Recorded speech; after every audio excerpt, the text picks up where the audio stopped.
What skill must a program manager learn to manage future program focus more on strategic objective and business value?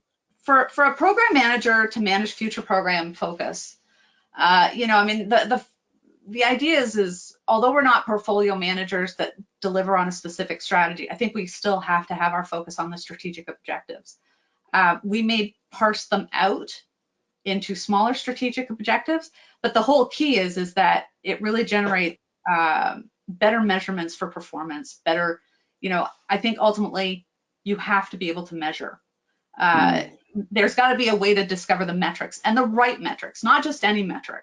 You know, it's got to be metrics that are meaningful so that if it changes, you're able to kind of pivot quickly and say, oh, you know what, we're not going in the right direction now. There are traditional ways of measuring things, you know, by number of hours and, you know, percentage complete.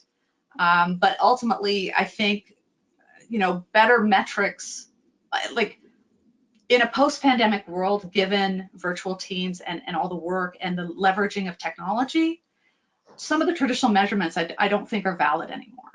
There used to be, you know, the adage about when you went into the office, everybody watched who left the office first, you know. Now it doesn't matter. It's more, when did you deliver your goal? Did you deliver your goal on the negotiated date? Did you, you know, did we have to push it out? Why did it get pushed out?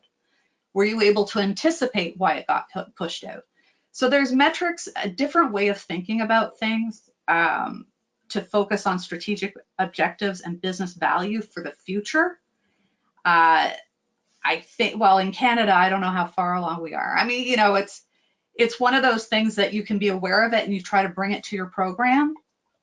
Whether it fits in with your company's overall enterprise PMO, maybe it's something that you bring up as a topic. But there's also this idea, you know, to try and manage, you know, managing these programs that in the future you say to yourself, okay, well, there's a bit more risk than traditionally involved. What if there's another pandemic? What if the war escalates? What if there's a shortage? What about climate things, you know, like big tsunamis wiping out deliverable areas, because Southeast Asia is still a key provider. I mean, how many of us go out to try and buy something with supply chain issues, right? Because, you know, it's not available, supply chain issues. So I think one of the things that comes up is defining value.